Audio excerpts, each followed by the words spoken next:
দেখো এখানে SN1 SN2 এটা রিয়াকশানটা আমাদের প্রাইস হয়ে আসে, আমাদের বুঝতে হবে, ঠিক আছে। তাহলে 1 ডিগ্রি 2 ডিগ্রি 3 ডিগ্রি আমাদের অ্যালকিল হ্যালাইডের SN1 SN2 রিয়াকশান আমাদের পার্টিসিপেশন এখানে হয়।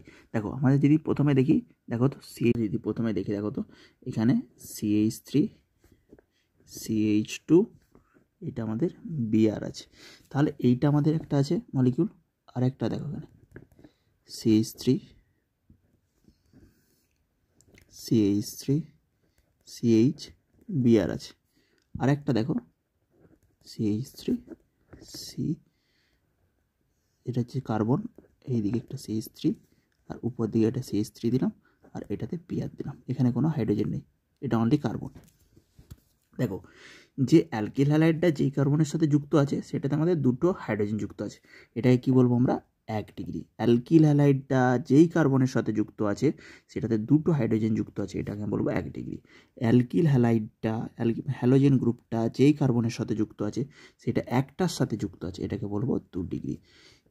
অ্যালকিল হ্যালাইডটা যেই কার্বনের সাথে যুক্ত আছে সেটাতে কোনো হাইড্রোজেন নেই, এটাকে বলবো 3 ডিগ্রি।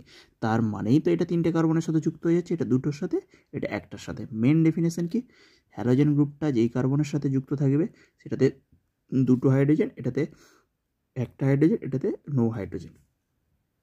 এটা হচ্ছে আমাদের SN1। তাহলে SN1 রিয়েকশান যদি বলে এবারে, SN1 রিয়েকশানে আমাদের কোনটা পার্টিসিপেশন করবে, এটা মানে কি সাবস্টিটিউশন, এটা মানে কি নিউক্লিওফিলিক, এটা ইউনিমলিকুলার, এটাকে বলা হয় সাবস্টিটিউশন, এটাকে বলা হয় নিউক্লিওফাইল। ওকে,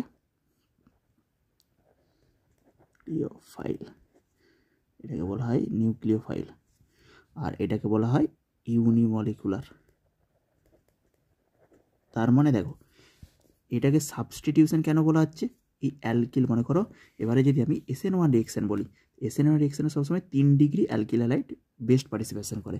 দেখো আমি এটা দিয়ে আমি তোমাদের বুঝিয়ে দিচ্ছি। দেখো CH3 এখানে নিলাম, এখানে CH3 নিলাম, এখানে CH3 নিলাম, এখানে Br নিলাম। কেন 3 ডিগ্রি করে, কারণ এখানে কার্বোক্যাটায়ন জেনারেট করে। কার্বোক্যাটায়ন দেখো ইউনিমলিকুলার বলেছে, মানে একটাই মলিকুল এখানে পার্টিসিপেশন করে। এইটাই আমাদের RDA স্টেপে আমাদের শুধুমাত্র কার্বোক্যাটায়নটা জেনারেট হয় এখান থেকে, ওই জন্য এটা ইউনিমলিকুলার। সাবস্টিটিউশন মানে কি, এই Br এর বদলে OH আছে, তাহলে SN2তে আমাদের কি হয় দেখো, এখান থেকে কার্বোক্যাটায়ন জেনারেট হয়।